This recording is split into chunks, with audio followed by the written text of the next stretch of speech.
A new chapter for Tiwa Savage. The Nigerian singer triumphs in the film, Water and Garri. Tiwa Savage has long held a unique position in African music as the leading female artist in the Afrobeats genus. After headlining global tours, collaborating with Beyoncé and Brandy and championing newcomers, Savage Tiwa is embarking on her next venture, starring in and executive producing her debut full-length feature film, Water and Garri. The film, slated for global debut on Prime Video on May 10th, follows Aisha, a successful fashion designer, as she returns to Nigeria after a decade in the United States. She is taken aback by the profound changes that have swept through her homeland and the people she once knew. Set to the evocative soundtrack of the same name, Aisha's journey unfolds to reveal poignant cultural shifts. The accompanying soundtrack is a key component of the experience, as the film's tracklisting mirrors Aisha's interactions and feelings throughout. The soundtrack makes heavy use of live instrumentation and ambient sound effects to create an immersive experience while Tiwa returns with her signature overtone singing. The project includes an array of sonic elements from Afrobeat and Afropop to amapiano to R&B, gospel, and hints of mainstream trap and pop. Featured are Grammy nominee Aisha star, Afro-reggae fusion artist Black Sherif, with highlight contributions from Olamide and rising Nigerian star Young John. Water and Garri draws inspiration from Tiwa's eponymously titled 2021 EP, and her journey as a Nigerian-born British woman who ventured to Brooklyn to ignite her music career as a songwriter. Directed by Meji Alabi, this marks his debut in full-length filmmaking. The film also stands as an investment from major entertainment conglomerates as the demand for African content continues to rise and stabilize. Audiences worldwide crave well-crafted, contemporary African narratives, and Water and Garri delivers precisely that with a fresh perspective, said Ayana Lonian, Director of Content Acquisition at Prime Video. Both Meji Alabi, in his directorial role, and Tiwa Savage, as the lead, have truly delivered a stellar debut alongside an exceptionally talented cast and crew. Additionally, a commitment to authenticity is evident as a Nigerian production company collaborates with Prime Video and Tiwa's production team. We are thrilled to collaborate with Prime Video, who grasp the significance of this cultural milestone celebrating the intersecting power of film and music, especially emanating from Africa at this exciting time, said Jimmy Adesonia, producer and Unbound Studios executive. Variety caught up with Tiwa Savage in New York to discuss the film, her journey with her own African identity, challenging herself at this stage in her career, and much more. The name of this film is Water and Garri, which is also the name for your 2021 EP. Why did you decide to keep the name the same? Is there a connection between the two? When the Water and Garri EP came out, I had no idea of doing a feature film. I thought, okay, I'm just getting bored of doing music videos. I wanted to do a visual album. I was inspired by Beyoncé's Black is King and Kanye's films. Then we were like, okay, we're going to do a visual album. I got the script and I was like, this is amazing. Let's do a short film instead. We started shooting it and it ended up being a full feature. And so I couldn't change the name. It felt like there was nothing else that fit. Water to Garri is like love to pain and that resonates a lot in the movie. Now the EP is a standalone project and we have a completely new soundtrack for the movie. I've gotten many roles before but I wasn't ready. Actually, acting was my first love before music. So I knew I was going to go back to it at some point. Why now? Honestly, I got bored. I got bored of producing the album, doing music videos, and then going on tour and moving to the next thing. I was like, no, I need to do something else. Not completely forgetting music but I needed to be challenged. I needed to be scared. And this is a good scare.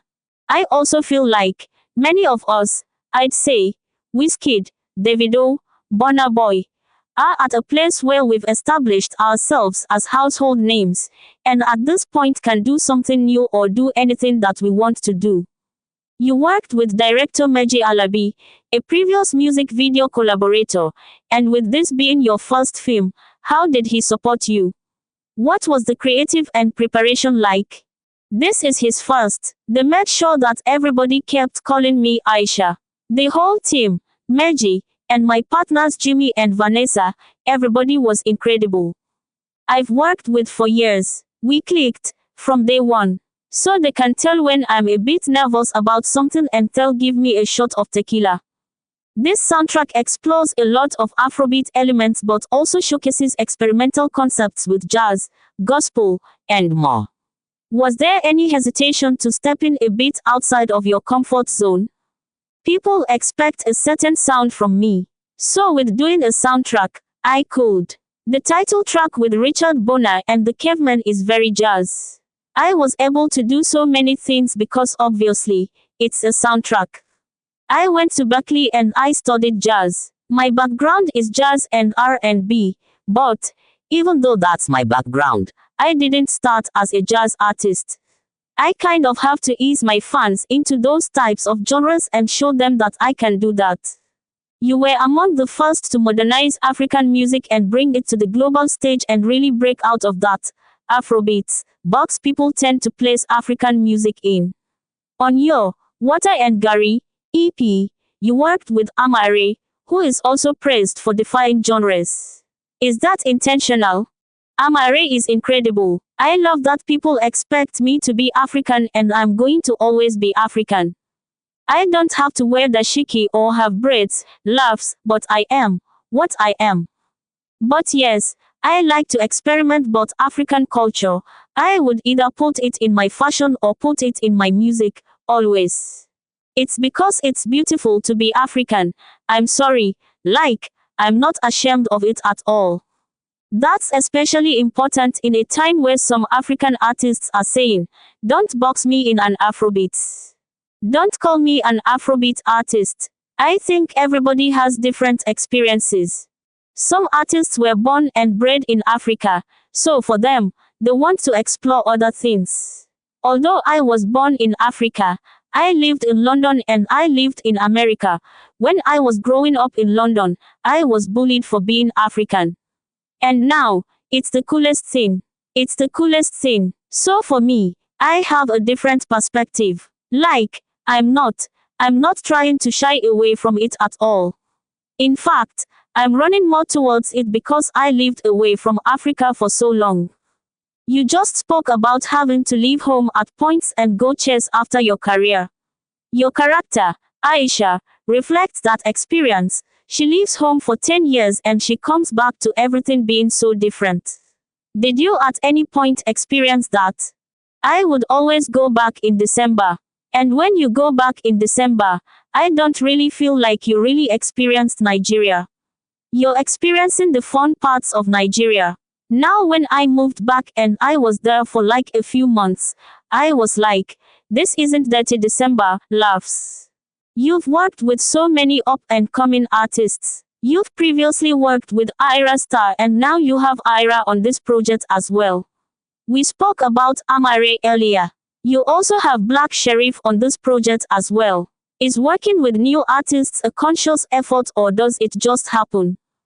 It literally just happens. I'm just a lover of music and a lover of artists. So I just want to work with anybody. I don't care if you have 10 streams or 10 million streams, as long as the song is great. I didn't plan to work with mostly up-and-coming artists, but I also feel like they're more hungry. I feel like when two big artists come together, there's too many, and then it just gets complicated. It's always just fun to just work with someone new and someone who is just hungry for it. You're obviously in the midst of promoting and supporting this film and its accompanying soundtracks, but what sonic direction can people expect from your next studio album? I'm not really thinking of collaborations right now. I'm just recording. It started off as a Afro R&B, I don't know.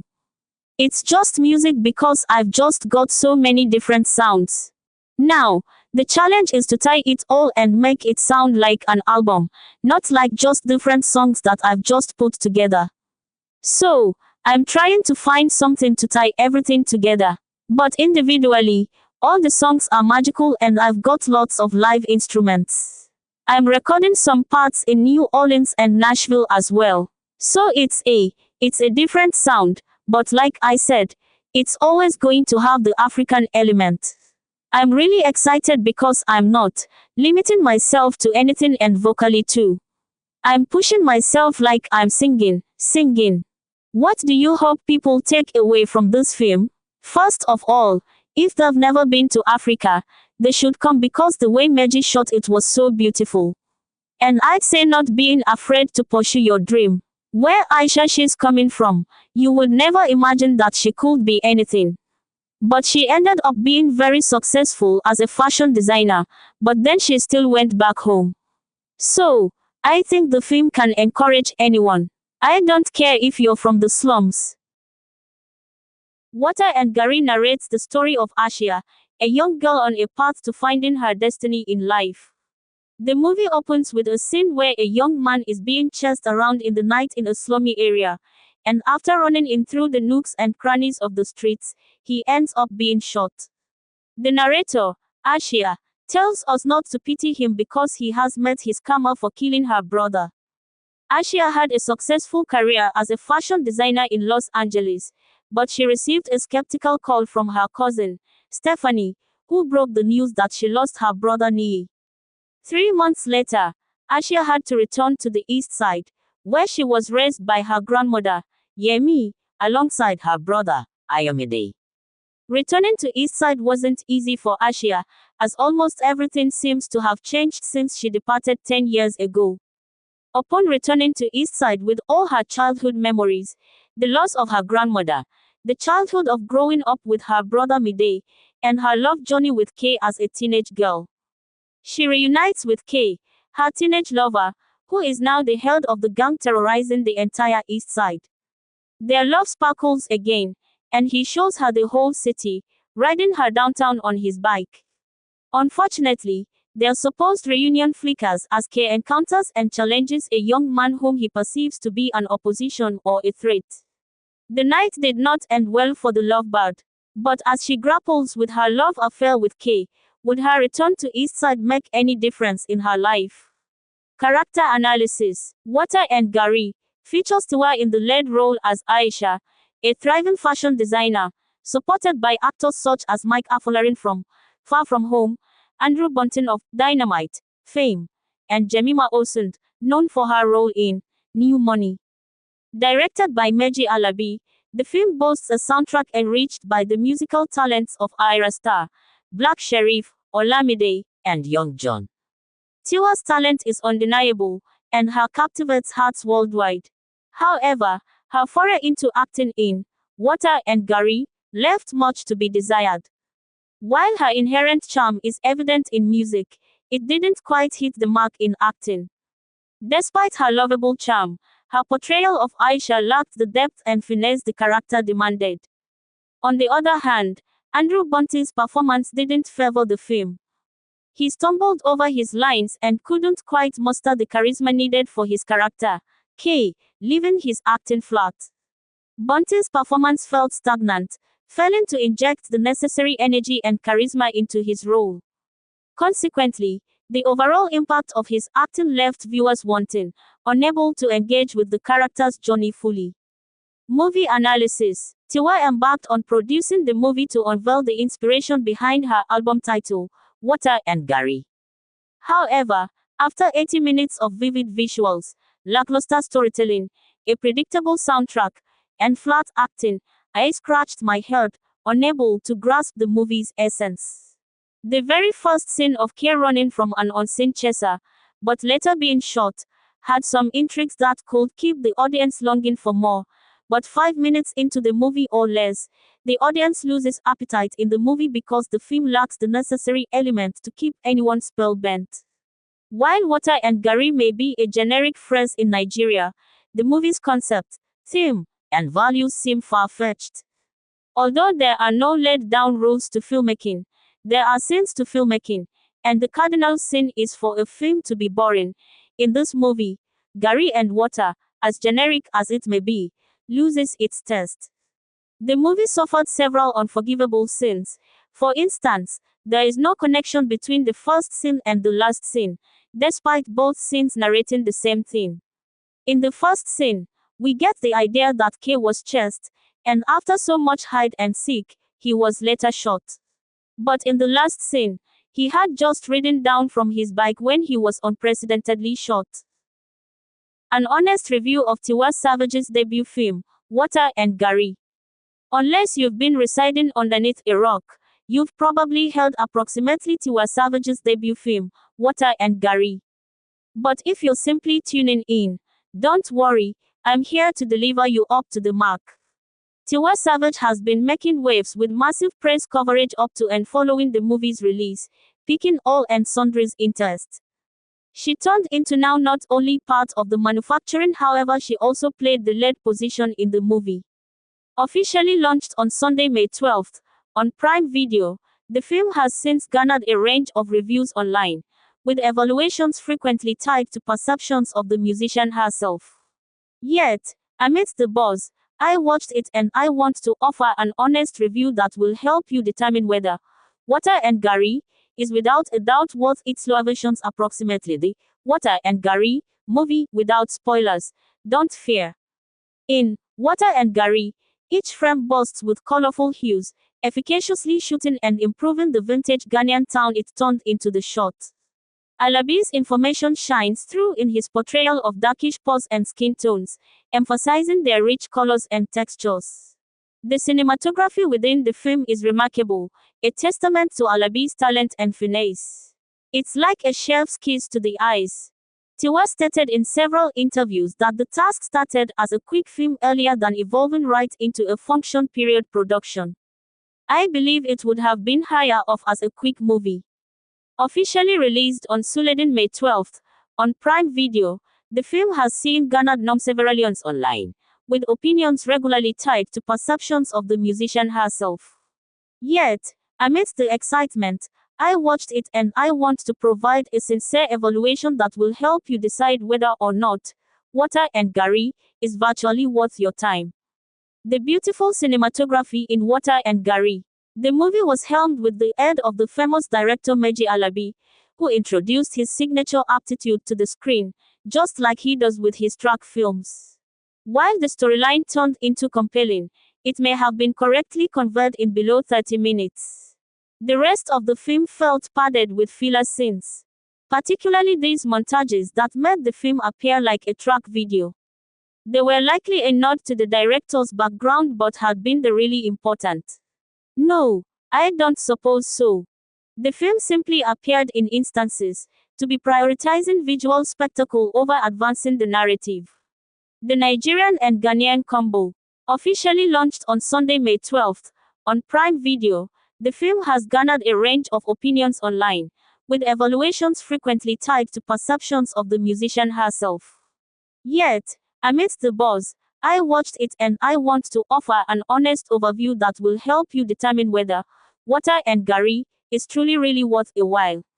The film is set inside the fictional city of Eastside, a melting pot of various cultures and languages, presenting each Nigerian and Ghanaian. Officially released on Sunday, May 12th, on Prime Video, the movie has in view that garnered various critiques online, with critiques regularly tied to perceptions of the musician herself.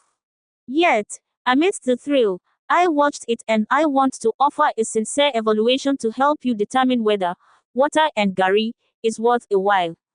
Here are my observations. Approximately the Water and Garri movie without spoilers. Don't worry. The Nigerian and Ghanaian combo.